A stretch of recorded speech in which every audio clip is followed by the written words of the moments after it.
24 de marzo de 1980.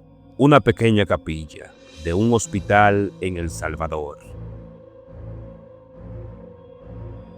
Monseñor Óscar Romero celebra la misa, un acto de paz en un país que se desangraba.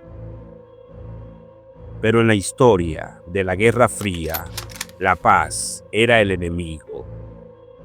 De repente, un tiro de rifle de alta potencia. Romero cae asesinado en el altar, frente al Santísimo. El Salvador se detuvo y la izquierda tuvo a su mártir perfecto.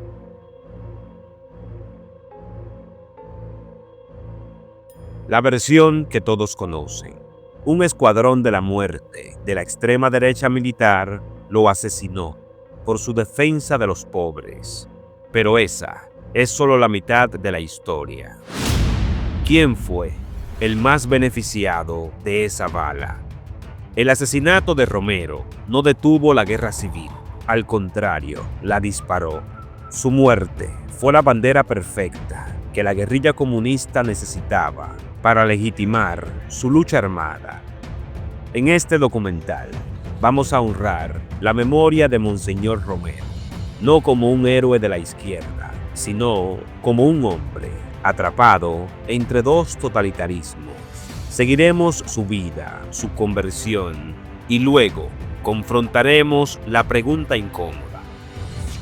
¿Su asesinato fue solo un crimen de la derecha autoritaria o fue la tragedia que la izquierda necesitaba para encender la guerra? Esta es la historia sin censura de Óscar Romero.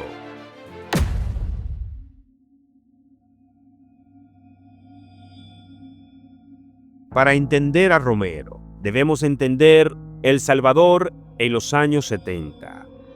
El país no era una democracia pacífica, era un campo de batalla de la Guerra Fría. Por un lado, teníamos a la extrema derecha controlando el poder político a través de la oligarquía y las cúpulas militares. Por otro lado, la extrema izquierda, representada por el Frente Farabundo Martí para la Liberación Nacional, que crecía en fuerza, adoptando las tácticas de la guerrilla comunista. La sociedad estaba siendo forzada a elegir un bando en una guerra que nadie quería. En este contexto, incluso la iglesia no era neutral. El clero estaba polarizado.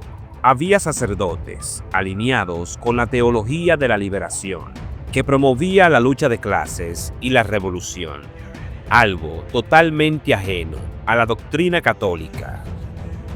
La oligarquía y el ejército, buscando contener esta influencia socialista dentro de la iglesia, necesitaban un líder moderado.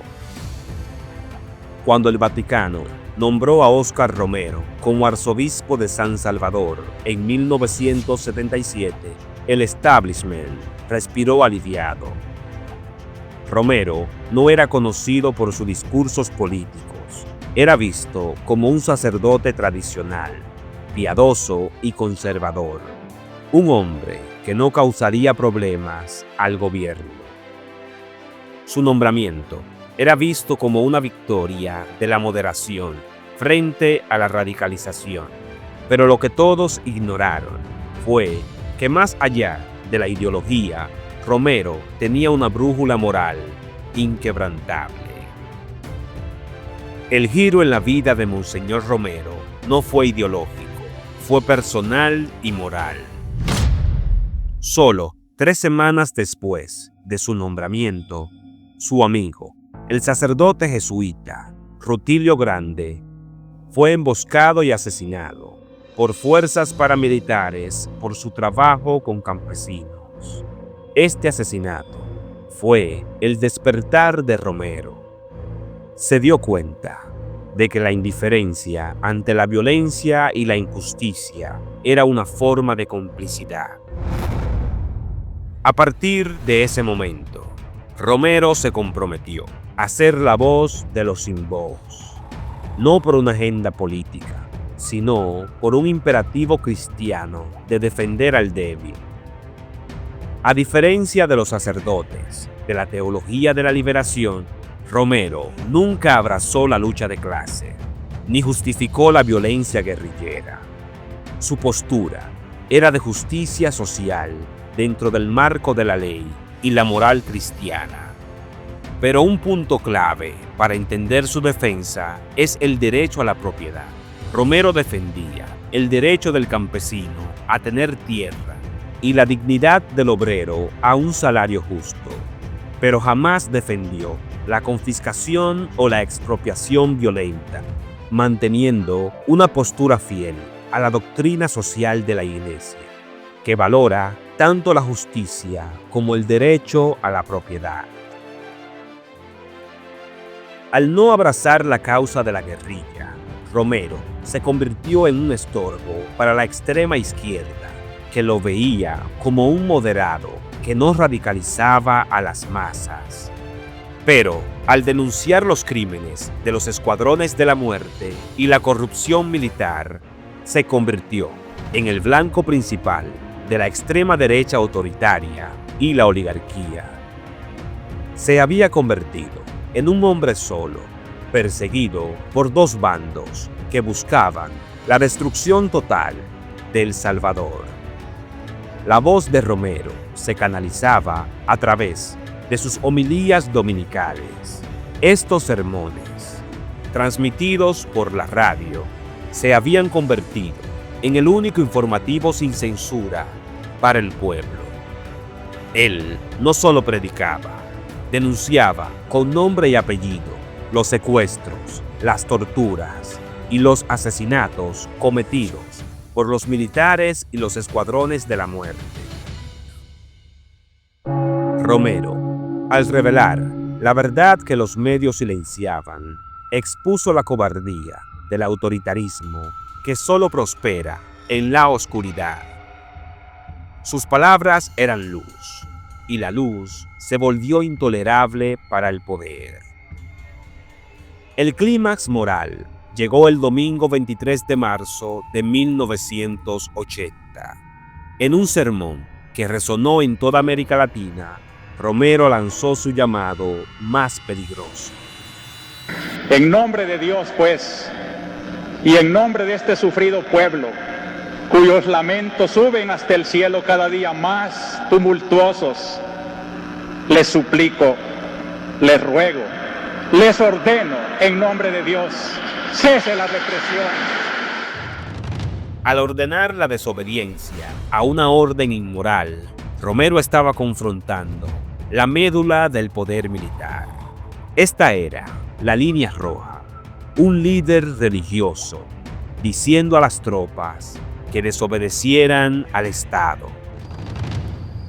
Esa noche, la sentencia de muerte de Monseñor Romero fue firmada, no por Dios, sino por el miedo y la rabia de la extrema derecha que controlaba a todo el ejército. El militarismo vio la desobediencia como la mayor traición a la patria. Él lo sabía. El día anterior había dicho: si me matan, resucitaré en el pueblo salvadoreño. Su martirio ya no era una posibilidad, era una certeza.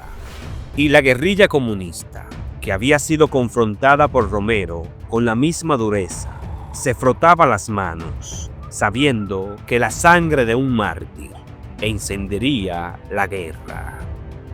El día después de ordenar la desobediencia, la mañana del 24 de marzo de 1980, el disparo se escuchó en todo el continente. Un francotirador, identificado posteriormente como un miembro de los escuadrones de la muerte de la extrema derecha, le quitó la vida. El magnicidio no fue solo un crimen, fue un acto de terror de la oligarquía y el militarismo para silenciar a la última voz de la cordura. Fue la demostración de que el autoritarismo militar estaba dispuesto a destruir cualquier pilar de la sociedad que se interpusiera en su camino.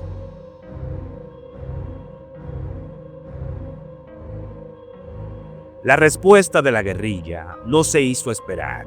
El FMLN, que hasta entonces luchaba por ganar legitimidad, tomó la muerte de Romero como el motivo de guerra perfecto. Su asesinato fue inmediatamente convertido en la bandera moral de la lucha armada comunista. La narrativa fue simple: nos mataron a nuestro pastor, solo queda la revolución. El martirio de Romero fue la excusa ideal para declarar la guerra total contra el gobierno. Un paso que la guerrilla anhelaba, pero que no podía justificar sin un catalizador de tal magnitud. La sangre de un mártir fue utilizada para justificar el baño de sangre que vendría. El funeral de Romero, una semana después, se convirtió en una manifestación masiva de dolor y protesta. Y fue allí donde la guerra civil explotó abiertamente, con un atentado que dejó decenas de muertos. El asesinato de Romero, a manos de la ultraderecha, fue el regalo político más grande que el comunismo pudo recibir en El Salvador. La historia oficial se apresuró a juzgar y condenar a los autores materiales, pero ignoró la pregunta clave: ¿por qué la extrema izquierda, que Romero criticó duramente, lo abrazó como su máximo héroe? Es un hecho que el asesinato de Monseñor Romero fue planeado y ejecutado por figuras de la extrema derecha que querían preservar su poder autoritario. Pero, paradójicamente, al apretar ese gatillo, le dieron a su mayor enemigo la munición moral que le faltaba. La izquierda necesitaba un mártir. Al ser asesinado por la derecha, Romero se convirtió en la prueba definitiva de que la única opción era la revolución armada. El crimen no fue solo una barbaridad, fue un error táctico que legitimó la violencia de la guerrilla ante el mundo. Lo que la narrativa histórica de izquierda olvidó es que Romero no era su aliado. Él denunciaba la guerrilla con la misma firmeza. Él se oponía a la violencia revolucionaria y a la lucha de clases de la teología de la liberación.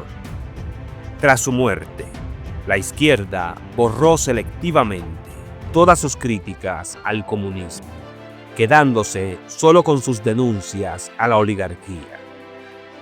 El martirio se convirtió en un cheque en blanco ideológico para justificar la violencia guerrillera de los años siguientes.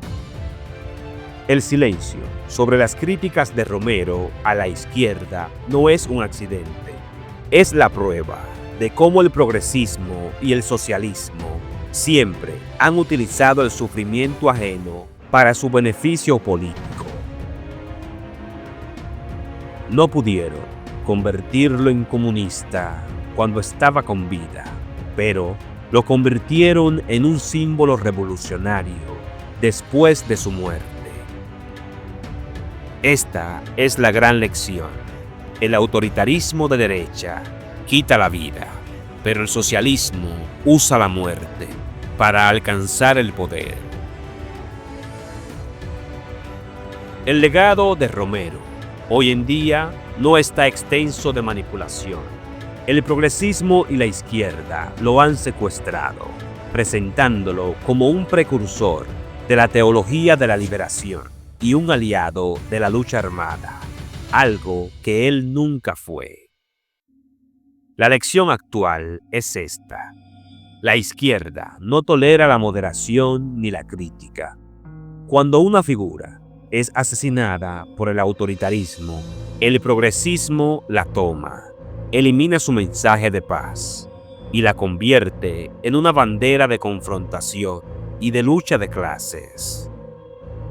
Es una táctica antigua, usar la tragedia para avanzar una agenda radical.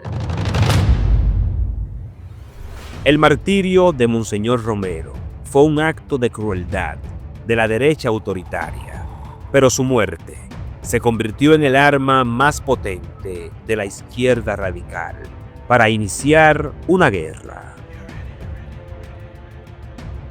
Es nuestro deber rescatar su memoria del uso político y recordar que él fue un hombre de paz que condenó toda violencia.